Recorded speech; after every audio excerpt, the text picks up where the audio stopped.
नमस्कार दोस्तों। आज मैं आपको एक ऐसी दिल दहलाने वाली घटना सुनाने वाला हूँ जिसे आप सुनकर शॉक हो जाएंगे।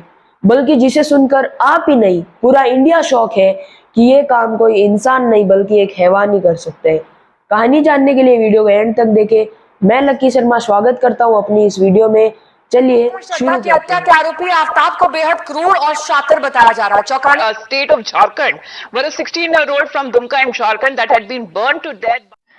दोस्तों, इन दिनों आपने श्रद्धा वालेकर मर्डर केस के बारे में तो सुना ही होगा, जिसमें एक लड़का एक लड़की को बेरहमी से उसके बॉडी के 35 पीसेस में कट करता है और उसे जंगल में फेंक देता है। तो आइए इस सिलसिले को पूरा डिटेल में जानते हैं। तो यह कहानी शुरू होती है पालगढ़ से, जहाँ पे 23 वर्षीय श्रद्धा वालेकर अपने मम्मी पापा के साथ और एक भाई के साथ रहती थी। थोड़े टाइम बाद उसे मुंबई में एक कॉल सेंटर में जॉब मिलती है। वो वहाँ पे जाती है और वहाँ पे रेंट पे कमरा लेती है और वहाँ पे रहने लगती है। उसी कॉल सेंटर में एक आफ्ताब आमीन नाम का लड़का काम करता था। तो वो दोनों धीरे धीरे करके एक दूसरे से बातें करने लगे, एक दूसरे से मिलने लगे और एक साथ रहते थे। तो थोड़े टाइम बाद श्रद्धा अपने मम्मी पापा से मिलने के लिए पालगढ़ जाती है। तो अपने मम्मी पापा को वो सब बताती है कि हम दोनों साथ में रहते हैं और हम दोनों एक दूसरे से शादी करना चाहते हैं। उसके मम्मी पापा, उसके पेरेंट्स इस चीज के लिए मना करते हैं, क्योंकि आफ्ताब आमीन मुस्लिम था और श्रद्धा वालेकर हिंदू। श्रद्धा को गुस्सा आ जाता है। वो लड़ाई करके अपना घर से सामान लेके और हमेशा के लिए मुंबई रहने चली जाती है। थोड़े टाइम बाद उसके मम्मी का एक दो फोन आते हैं उसको समझाने के लिए। अब उसकी मम्मी बहुत बोलती है, पर श्रद्धा समझने वालों में से नहीं थी।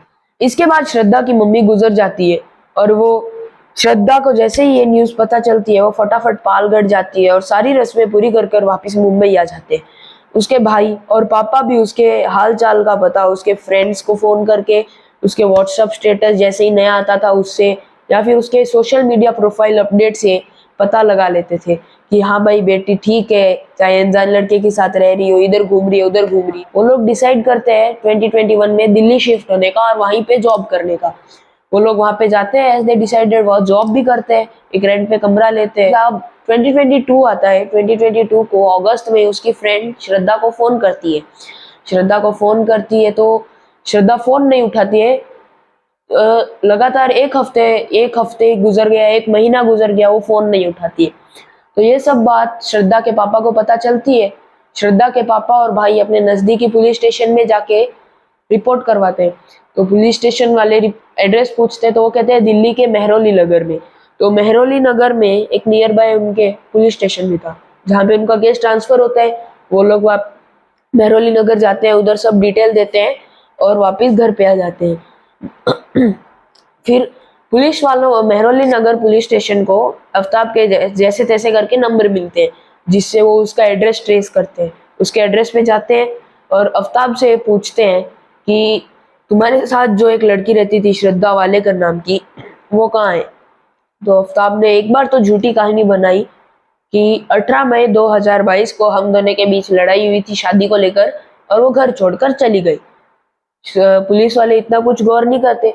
उसके बाद वो आफ्ताब की कॉल हिस्ट्री देखते हैं और तो आफ्ताब ने यह भी कहा होता है कि मैंने उसे बहुत बार फोन करने की भी ट्राई की थी पर उसने फोन नहीं उठाया। तो पुलिस वाले उसकी कॉल हिस्ट्री देखते हैं और कहते हैं कि इसने कोई भी फोन नहीं किए। तो वापस इसे एक छोटे से मतलब उसके घर पे जाते हैं और थोड़ा बहुत वापस पूछते हैं। 2-4 बार जाते हैं पर वो गलत बताता, कभी कुछ बताता था कभी कुछ बताता था, हमेशा अपनी जबान से पलट जाता था। तो एक दिन पुलिस वाले उसको मेहरौली पुलिस स्टेशन लेके आए और तसल्ली से उसे टॉर्चर करके ये सब पूछा कि श्रद्धा कहाँ पे। तो वो एक ऐसी दिल दहलाने वाली, शॉक करने वाली कहानी सुनाता है कि 18 मई 2022 को रात को करीबन 8:30 बजे उन्होंने खाना खा के उठी थे कि श्रद्धा कहती है कि चलो शादी कर लेते हैं, अभी तो हमें कोई रोकने वाला भी नहीं है। जबकि आफ्ताब शादी करना ही नहीं चाहता था। तो आफ्ताब ने गुस्से में आकर श्रद्धा का गला पकड़ लिया और गला तब तक नहीं छोड़ा जब तक उसकी सांस ना निकल गई। वो टेंशन में आ जाता है कि अभी जाने अनजाने में इसको मार दिया है। तो अभी वो क्या करता है, एक रात तो उसकी बॉडी को साइड में रख के सोता है। उसके बाद अगले दिन वो एक इलेक्ट्रॉनिक की दुकान से फ्रिज, कुछ पॉलीथीन्स, आरी और एक पिट्ठू बैग लेके आता है। घर पे आता है, उस बॉडी को टॉयलेट में लेके जाता है और बॉडी को 35 पीसेस में कट करके और पॉलीथीन में रोज 19 मई से लेके 5 जून को रोज 5 जून तक रोज वो रात को 2:30 बजे 2 बजे निकलता था और मेहरौली के आसपास जंगल में हर अलग अलग जगह पे वो पॉलीथीन में जो टुकड़े होते थे उनको फेंक आता था। उसके बाद जैसे ही पुलिस वालों ने एकदम कड़ी कस्टडी में लिया तो इसे बहुत टॉर्चर किया गया। तब इसने पूरा सच बता दिया कि ये मारता था, ये करता था।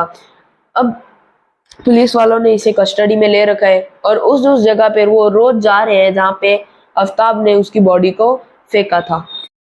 दोस्तों, इस किस्से को सुनने के बाद मेरा कहना ये है कि ऐसा एक काम कोई इंसान नहीं बल्कि एक हैवान ही कर सकते हैं। और आप भी ये ध्यान रखिए कि आप जिसके साथ रहना चाहते हैं तो उसका बैकग्राउंड पता लगाइए, उसके एटलीस्ट उसका बिहेवियर पता लगाइए। क्या मालूम अगर आप पता ना लगाओ, आप लापरवाही कर जाओ तो क्या मालूम वो भी कोई आफ्ताब ही निकले। तो अगर आपको ये वीडियो अच्छी लगी हो तो प्लीज इसे लाइक करिएगा, शेयर करिएगा और कमेंट में बताइएगा। और मैं चाहता हूं कि आफ्ताब जैसे हैवान को कड़ी से कड़ी सजा मिले। Goodbye, thanks for watching.